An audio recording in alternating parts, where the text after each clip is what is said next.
Morning students. आज का हमारा कॉन्सेप्ट है आहरण पर ब्याज।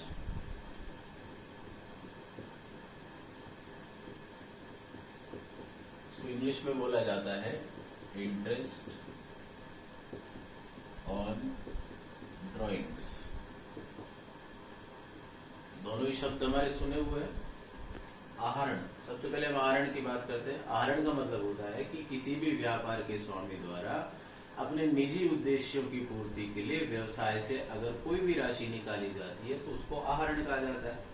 और इस आहरण पर फर्म जो है, अब हम साझेदारी संस्थान की बात करें तो साझेदारी में होता क्या है कि साझेदारी में जो पार्टनर्स होते हैं वो अपने निजी उद्देश्यों की पूर्ति के लिए फर्म से समय समय पर पैसा निकालते हैं, जिसको अपन आहरण कहते हैं। और उस आहरण पर हमने पहले भी बात की थी कि फर्म जो है वो साझेदारों से ब्याज वसूलती है।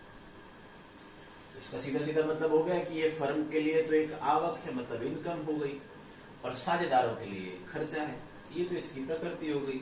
लेकिन आज जो हम बात करने जा रहे हैं वो है इसकी कैलकुलेशन की, कि किसी साझेदार ने मान लीजिए फर्म से राशि आहरित की या पैसा निकाला, अब उस आहरण पर कितना ब्याज लगाया जाएगा, कितने रुपए का ब्याज होगा साल भर का, उसकी कैलकुलेशन हम करना चाहते हैं। ठीक है, बड़ा आसान सा कॉन्सेप्ट है, थोड़ा सा फोकस करने की जरूरत है। अब आप देखिए, आहरण पर ब्याज की जो हम गणना कर रहे हैं इसकी हम कैलकुलेशन करेंगे पहले। इस गणना के लिए हमने दो आधार मान लिए। सबसे पहले देखेंगे कि आहरण किस प्रकार किया गया है, मतलब पैसा जो निकाला है ना उसकी फ्रीक्वेंसी क्या है, किस प्रकार से पैसा निकाला गया। इसके दो पार्ट में बना देता हूं। एक तो हो गया असमान समय और असमान ही राशि। ये फर्स्ट कॉन्सेप्ट है। मतलब असमान समय का मतलब टाइम निश्चित नहीं है कि कब कितना पैसा, जब जितनी जरूरत होगी तब उन्होंने उतना पैसा उस अपने हिसाब से निकाल लिया। मतलब कोई निश्चित समय नहीं है कि हर महीने निकालना है, पैसा जो निकाला है वो हर महीने निकाला गया हो, हर 2 महीने में, हर 6 महीने में। कोई राशि जो है वो समय निर्धारित नहीं है, और ऐसे ही कोई राशि भी निर्धारित नहीं है। जब जितने पैसे की आवश्यकता हुई उसी प्रकार से फर्म से साझेदारों ने राशि निकाली। तो एक कॉन्सेप्ट तो ये हो गया कि अगर साझेदारों ने असमान समय में असमान राशि का आहरण किया। अब इसी के विपरीत एक कॉन्सेप्ट क्या बनता है, समान समय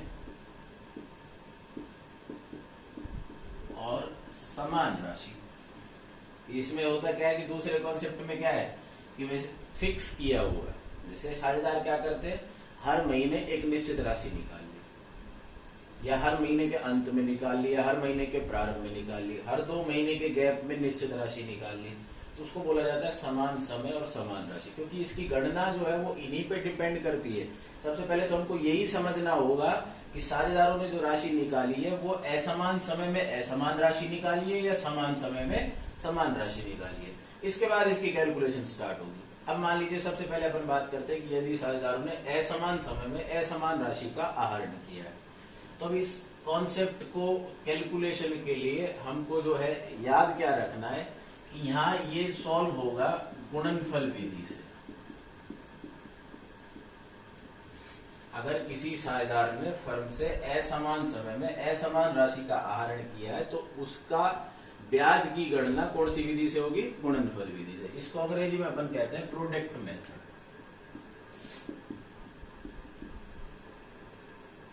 ठीक है, दोबारा बता देता हूं। आहरण पर ब्याज की गणना सबसे पहले देखेंगे कि असमान समय में असमान राशि का आहरण है या समान समय में समान राशि का आहरण है। एकदम आसानी से समझ में आ जाएगा। अगर असमान समय में असमान राशि का आहरण किया जाता है तो जो ब्याज की गणना है वो गुणनफल विधि से की जाएगी। कौन से मेथड से, प्रोडक्ट मेथड से। अब इस प्रोडक्ट मेथड से सॉल्व करने के लिए हमको यहाँ पे एक प्रोडक्ट टेबल बनानी पड़ेगी,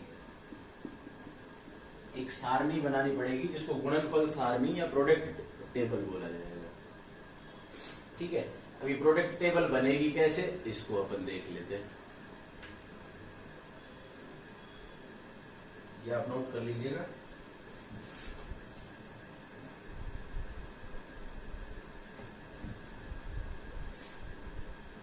इसमें इस तरीके से एक टेबल बनाई जाएगी। 4 पार्ट करने हैं। ठीक है, ऊपर लिख देंगे अपन प्रोडक्ट टेबल।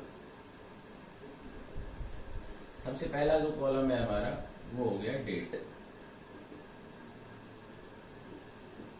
दूसरा कॉलम अमाउंट, या इसको ड्राइंग्स भी बोल सकते हैं कि कितनी ड्राइंग्स की गई। तीसरा कॉलम टाइम और चौथा कॉलम प्रोडक्ट। इस तरीके से प्रोडक्ट टेबल बनाई जाएगी। अब बात आती है कि इसमें लिखना क्या है, कैसे सवाल को सॉल्व करना होगा। तो यहीं पे हम एक छोटा सा सवाल बना लेते हैं। मान लीजिए किसी फर्म में ए नाम का कोई एक साझेदार है।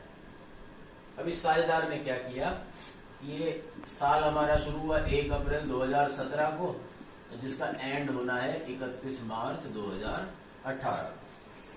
ये हमारा फाइनेंशियल ईयर है कोई। इस साल में इसने क्या किया कि एक तो 1 अप्रैल को इसने 5,000 रुपए निकाले फर्म से निजी प्रयोग के लिए, तो आहरण हो गए।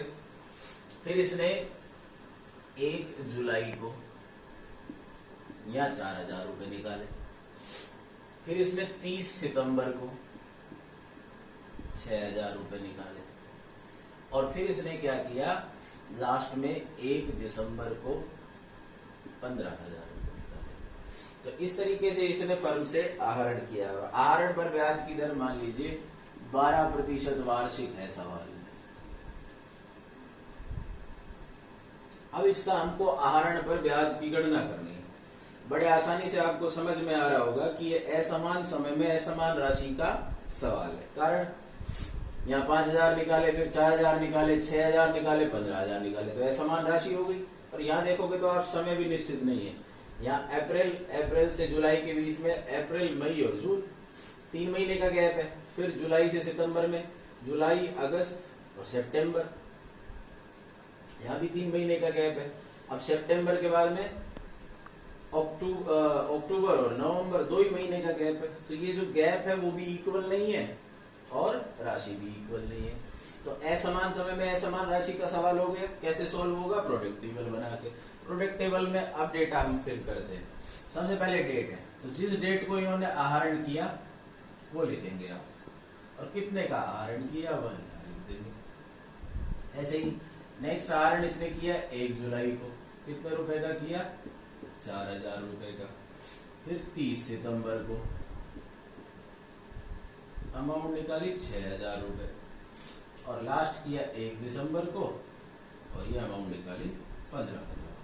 ठीक है, बड़ा आसान सा कॉन्सेप्ट है। जो डेटा सवाल में दिया गया था एज इट इज फिल कर दिया। अब ये 2 कॉलम हमको खुद से मेंटेन करने।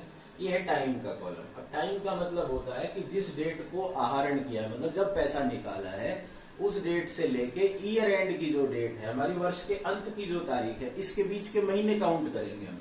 अगर हम बात करें 1 अप्रैल से लेके 31 मार्च की, तो पूरे 12 महीने हुए।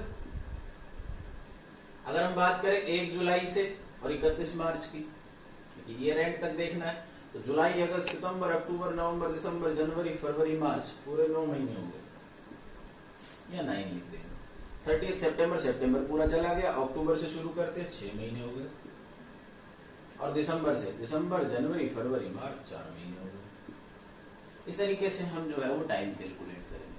टाइम कैलकुलेट करने के बाद में हम इनको मल्टीप्लाई करेंगे और प्रोडक्ट निकाल लेंगे। जैसे 5,000 को 12 से किया 60,000, 36,000, फिर 36,000 और 60,000। अब इन सबका हमको टोटल कर लेना है। 10 और 3 13 और 6 19, टोटल आया 1,92,000। ये टोटल प्रोडक्ट है। ये टेबल बना करके हम टोटल प्रोडक्ट की कैलकुलेशन करेंगे, और फिर एक छोटा सा सूत्र लगा के interest on drawings is equals to total product into rate upon 100 into 12। इस सूत्र से हम जो है वो बड़ी आसानी से ब्याज की गणना कर लेंगे।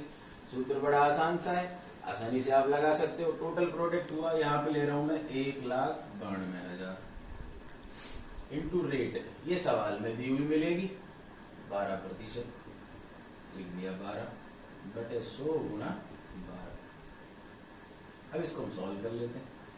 दो जीरो 12 से 12 कट गया, 2 जीरो से 2 जीरो कट गई, तो टोटल 1920 रुपए जो है वो इंटरेस्ट ऑन ड्रॉइंग्स हमारा इस सवाल का निकलता है। बड़ा आसान सा कॉन्सेप्ट है, बस आपको क्या देखना है कि समान समय में समान राशि का आहरण है या असमान समय में असमान राशि का आहरण है। अगर असमान समय में असमान राशि का आहरण है तो क्या कैसे सॉल्व होगा, प्रोडक्ट टेबल बना के। टेबल आपके सामने दी हुई है और एक ये छोटा सा फॉर्मूला लगता है, इसको आप हिंदी में लिख सकते हैं गुणनफलों का योग गुणा ब्याज की दर बटे 100 गुणा 12। तो आपको इसको सॉल्व करना है। बड़े ध्यान से कॉन्सेप्ट को एक बार वापस से रिवाइज कीजिएगा और आसानी से समझ में आ जाएगा। इसके बाद अपन लेंगे समान समय में समान राशि का आहार। Thank you.